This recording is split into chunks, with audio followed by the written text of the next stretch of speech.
Yeni bir videodan da herkese merhaba. Ben Sefa Kandemir. Dostlar, özellikle otomobil piyasasına sıfır otomobillerin gelmesiyle beraber pazar her geçen gün rahatlamaya devam ediyor. Markaların kampanyaları, kredi oranları derken ikinci eli olan talep azalırken sıfır otomobiller olan talep de yoğunlaştı. 900 bin lira altına alınabilecek otomobil videomuza göstermiş olduğunuz yoğun ilgi sonrasında bir de bizden ucuza alabileceğimiz SUV modellerini derlememizi istediniz.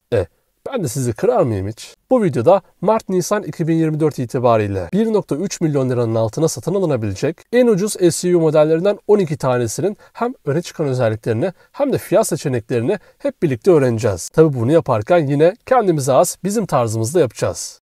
İlk sırada hem en ucuz SUV hem de kampanyayla 1 milyon lira altında kalan MG ZS benzinli bulunuyor. Neden MG diyorum orasını bana sormayın. Farkındayım. Neredeyse MG deyince akıllara ilk elektrikli modellere geliyor. Bu marka için iyi bir şey olabilir ama MG'nin benzinli modelleri de var dostlar. MG ZS yarı kompakt bir SUV segmentinde yer alıyor.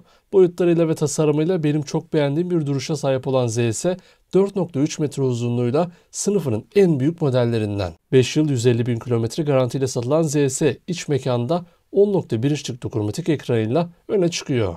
İç mekan tasarımı olarak bu fiyata alınabilecek yakışıklı modellerden olan ZS'nin bu ekranından Apple CarPlay ve Android Auto'ya erişim mevcut. Buna ek olarak arka park sensörleri, hız sabitleyici ve hoş detaylardan elektrikli katlanır aynalarda Comfort donanımının özelliklerinden. 448 litre bagaj hacmiyle birlikte yaşam alanı konusunda başarılı değerler sunan yeni MG ZS'nin kaputunun altında 1,5 litre hacminde benzinli motor bulunuyor. 106 beygir gücüyle manuel vitesin eşleştiği bu seçenek 2023 model yılı ZS'yi kampanyalı halde 994 bin liraya alıcıyla buluştururken 2024 modelinde fiyat 1 milyon 44 bin lira. Biliyorum manuel vites tercih konusunda artık eskisi kadar popüler değil.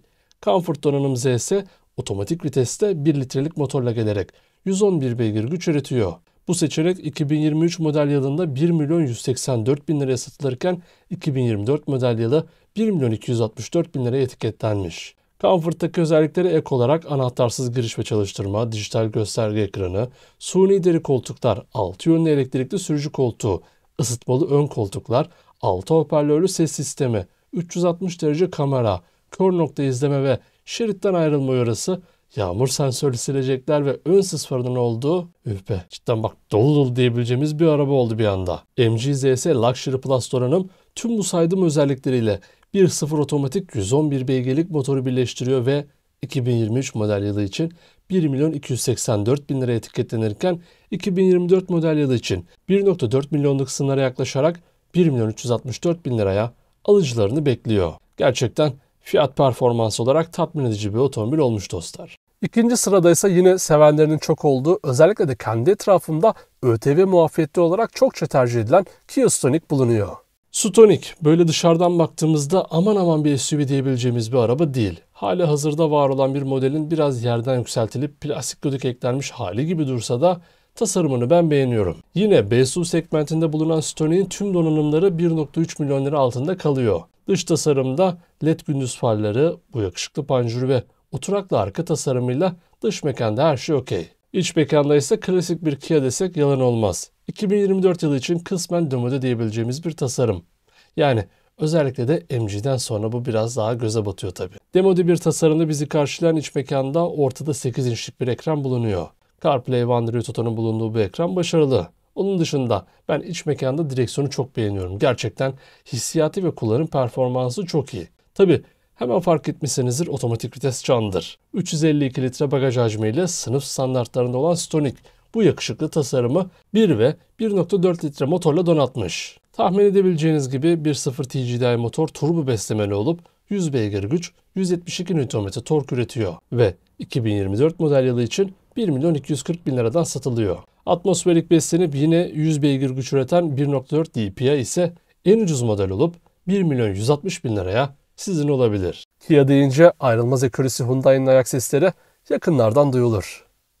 Hyundai'nin yerli üretim olmasıyla da öne çıkan modeli Bayon, sizlerin de çok merak ettiği modellerden biri. Yakın zamanda ufak bir güncelleme alan Bayon, Hyundai'nin ödül alan tasarımlarından oldu. Ki bence de dış tasarım fazlasıyla etkileyici. İç mekanda Stonic'e göre çok daha fazla çekici olan Bayon, bu konsolun ortasındaki 10,25 inçlik gösterge ve multimedya ekranıyla güncelliğini de korumuş. Yine böyle tam anlamıyla bir SUV olmayan Bayon, yüksek oturma pozisyonuyla bunu destekliyor. B segmentinde yer aldığını da hatırlatayım. 411 litre bagaj hacmiyle de sınıfının iyileri arasında. Motor seçenekleri konusunda Stonic'te birebir aynı olan Bayon 1.4 MPI benzinli atmosferik motorundan 100 beygir güç üretiyor. Manuel versiyonda 1 milyon 60 bin liraya etiketlenen Bayon, otomatik olsun derseniz 1 milyon 95 bin liraya çıkıyor. 1.0 TDI turbolu 100 beygir otomatik Bayon ise 1 milyon 225 bin lira. Şimdi dostlar, hibrit motoru ve aslında güzel özellikleriyle kıyıda köşede kalmış bir modele geldik. Japon olsun sağlam olsun diyenlere Suzuki Vitara hibrit. Biraz fiyat olarak sınırda kalsa da değerlendirmeye değer. Suzuki Vitara aslında tanıyana kadar benim de yabancı olduğum bir modeldi. Doğruya doğru, tasarım ilk başta öyle aman aman bir dikkati çekmiyor. Nispeten klasik diyebileceğimiz çizgilere sahip. Farların içindeki bu hibrit motoru gönderme yapan mavi renk benim hep dikkatimi çekmiştir. Arka tasarımı öne göre biraz daha klasik olsa da onun marifeti içinde. Şimdi dostlar, haklısınız, iç mekan daha demin saydığımız ve görece Vitara'ya göre daha ucuz olan modellere nazaran daha da demode hissettiriyor. Buradaki üçlü havalandırma çıkışı, ortada büyük dokunmatik ekranı ve benim beğendiğim kadranlarıyla günlük ihtiyaçları rahat rahat karşılarsınız. Buna ek olarak sınırı azıcık geçerim derseniz birçok lüks özellik de mevcut. Bagaj hacmi ise 362 litre. Polo kadar diyebiliriz hemen hemen. Tabi Vitara hibritin alameti farikası bunlar değil, motoru. 1.4 Booster Jet, 48 volt mild hibrit motora sahip olan Vitara, bu motordan 129 beygir güç, 235 Nm tork üretiyor. 6 ileri tam otomatik viteste ortalama 5.3 litre yakıt sarf eden Vitara'ya 2023 model yılı için 1 milyon 374 bin liraya sahip olabilirsiniz. Ben açıkçası bu konudaki fikrinizi merak ediyorum dostlar. Vitara hibriti bu fiyat ve özellikleriyle tercih eder misiniz?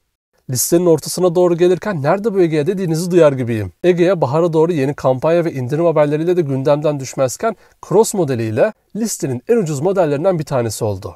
Bir yerde Egea varsa mutlaka uygun fiyat vardır. Doğruya doğru dostlar, sedan olarak çok başarılı bir araba olmasının yanına bir de crossover ekleyerek adeta pazarda elini güçlendiren Egea, dış tasarım konusunda çok karizmatik görünüyor. İç mekan sedan versiyonuna göre biraz daha farklı, özellikle launch donanımda.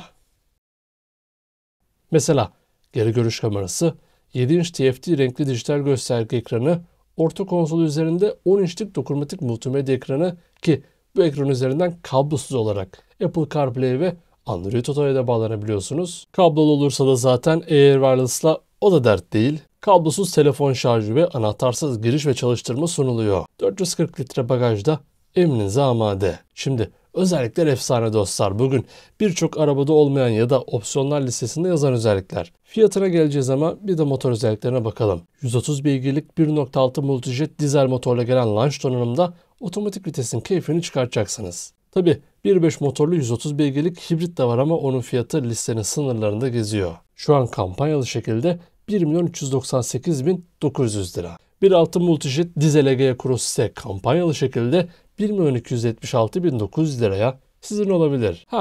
Yok kardeşim, ben özellik falan istemiyorum, yerden yüksek olsun, işimizi görsün, bizi getirsin götürsün derseniz 1.4 Fire benzinli manuel street donanım 897.900 liraya kapınızda. Egea işte fiyatıyla her zaman çok iddialı. Bu fiyata, bu tasarım ve boyutlar gerçekten çok iyi bu arada. Yine en ucuz SUV modellerinden C3. B-SUV segmentinde hem boyutu hem de özellikleriyle oldukça fazla tercih ediliyor. C3 Aircross, listede kendisiyle iyi anılarımın olmadığı tek araba C3'ün SUV hali C3 Aircross, tasarım ve sempatik duruşuyla listenin en cana yakın modellerinden. Özellikle makyaj sonrası benim çok beğendiğim bu ön panjur ve farlar C3'ten ona ayırmakla kalmayıp ciddi bir duruşta katıyor. Keza arkasındaki bu tampon tasarımı da dışarıda dikkatimizi çeken ve beğendiğimiz detayların arasında. Tam anlamıyla bir şehir içi SUV'si kıvamındaki C3 Aircross iç tarafta kendine has kabin tasarımıyla karşımıza çıkıyor. Özellikle ben bu ekranı ve havalandırma çıkışların tasarımlarını çok beğeniyorum. Direksiyon da keza oldukça şık gözüküyor. Kullanımı da rahat. Tabi ne var? Crossover olunca göğüs biraz daha dikleşiyor. Bu da içerideyken size SUV hissiyatını biraz daha fazla yaşatıyor. 410 litre bagaj hacmi de aslında pek de ufak olmadığını bize gösterir.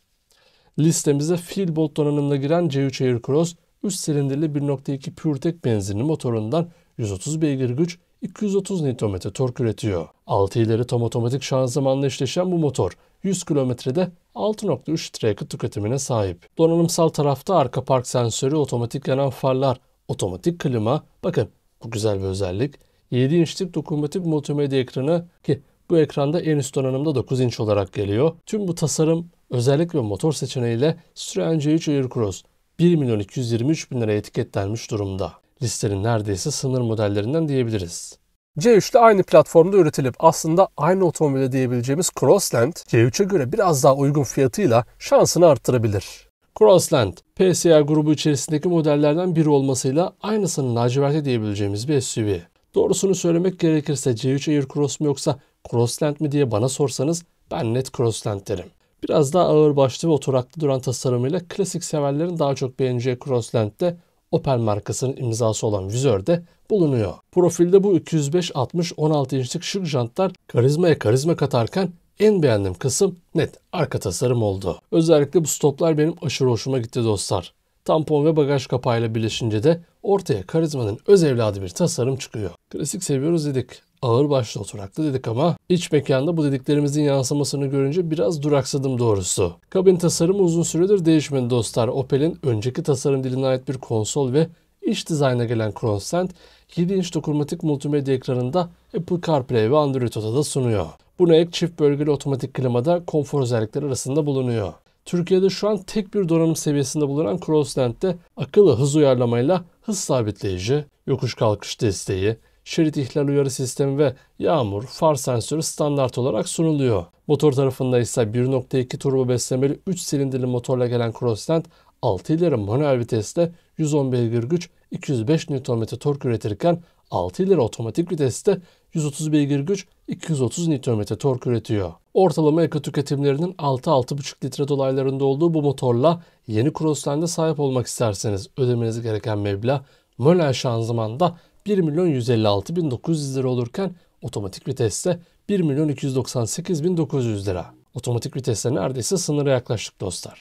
Bunlar biraz daha ufak kaldı derseniz fiyat farkı olarak arasında çok bir şey olmasa da boyutsal olarak büyük olan C4'e de bakmaya değer.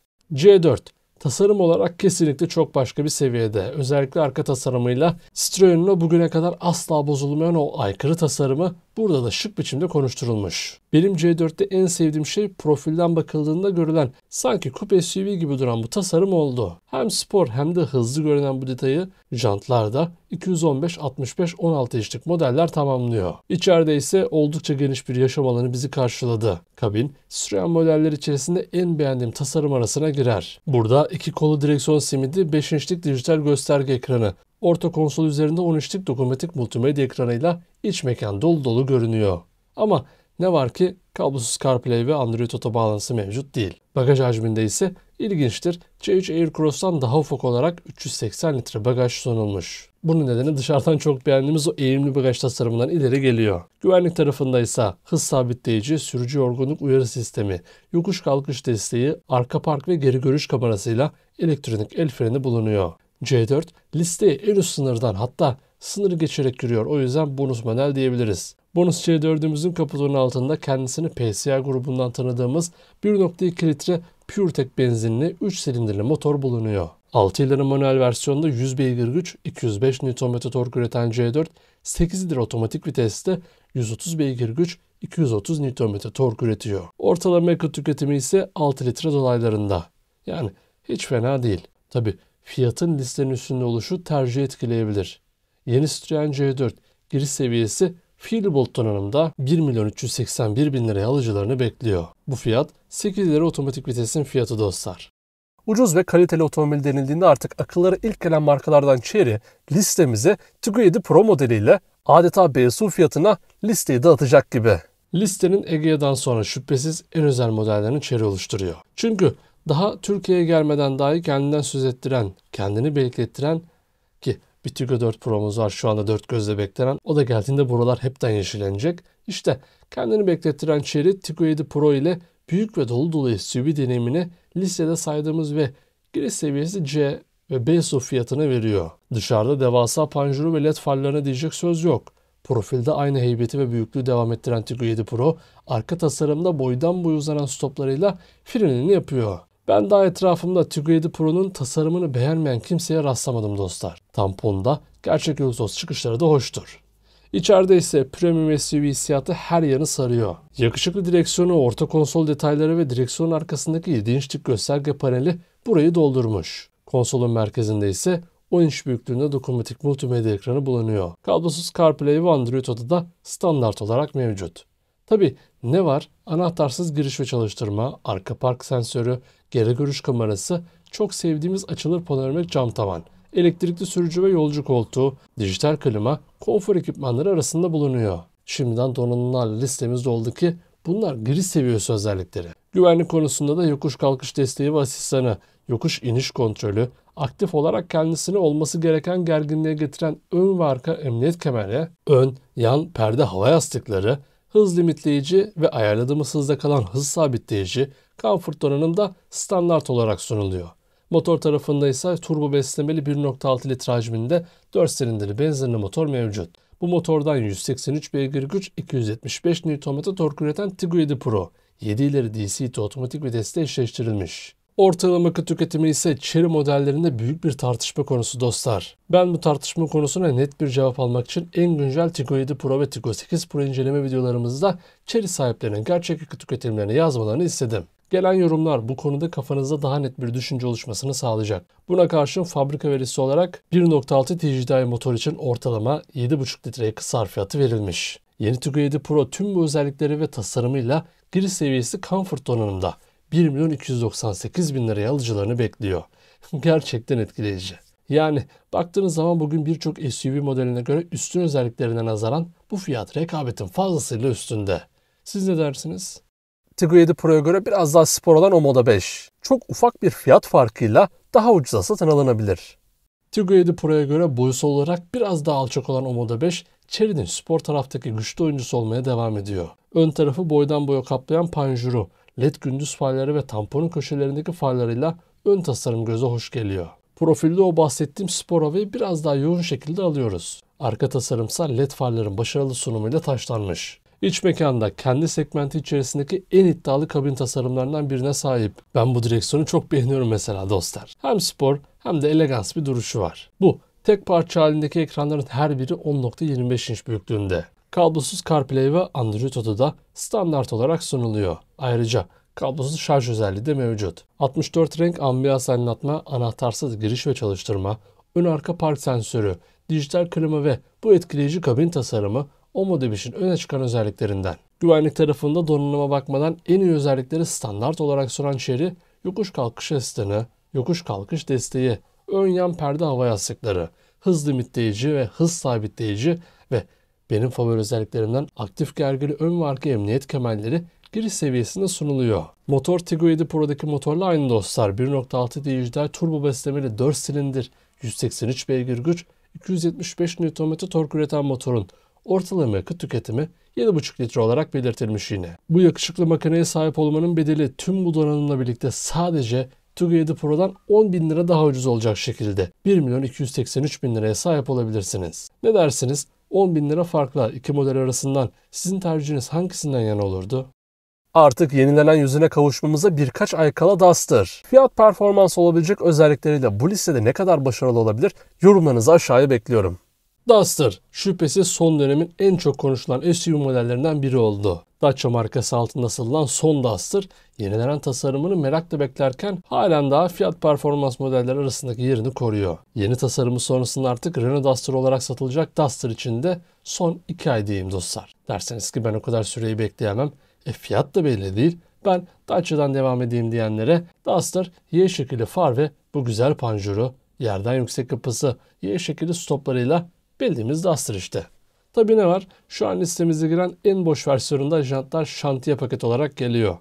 19.000 liraya 16 inç alüminyum jantlar satın alabilirsiniz. İçeride sade tasarımın kullanıldığı Duster'ın analog hız ve devir göstergesi mevcut. Konsolda bir ekranda yok dostlar, böyle radyomuz var. Standart olarak sunulan özellikler arasında yokuş kalkış destek sistemi, hız sınırlayıcı, arka park sensörü, manuel klima, manuel arka camlar, ön yan perde hava yastıkları, ön gergili emniyet kemerleri, gündüz farları, yol bilgisayarı gri seviyesinde sunulan özellikler arasında bulunuyor. İç mekanda sıfır olsun, kafamız rahat olsun diyenlere konforlu bir deneyim yaşatacak olan Duster, motor tarafında tercih etkileyebilecek özelliklere sahip. Dacia Duster'ın en ucuz versiyonunda 100 beygir güç üreten EcoG LPG'li motor bulunuyor. 1.165.000 liraya doğuştan LPG'li Duster alabilir ya da 1.197.900 liraya 150 beygir 1.3 TC benzinli otomatik Duster sahibi olabilirsiniz. Duster dediğin dizel olur dediğinizde maalesef bizim listenin sınırları aşılıyor. 1.3 milyon liranın altında satın alabileceğiniz 12 SUV modeli ve öne çıkan özellikleri bu şekildeydi dostlar. Biliyorum seçenek çok, karar vermek zor. Şimdi şöyle bir geriye dönüp bakınacağız. Sizin favori modeliniz hangisi oldu? Yorumlarınızı büyük bir merakla bekliyorum. Evet dostlar, 1.3 milyon liranın altına alabileceğiniz 12 modelin baştan sona bilmeniz gereken özellikleri bu şekildeydi. Bu otomobillerin ortak özelliklerinden biri de ÖTV muafiyetli olarak da satın alınabiliyor olmaları.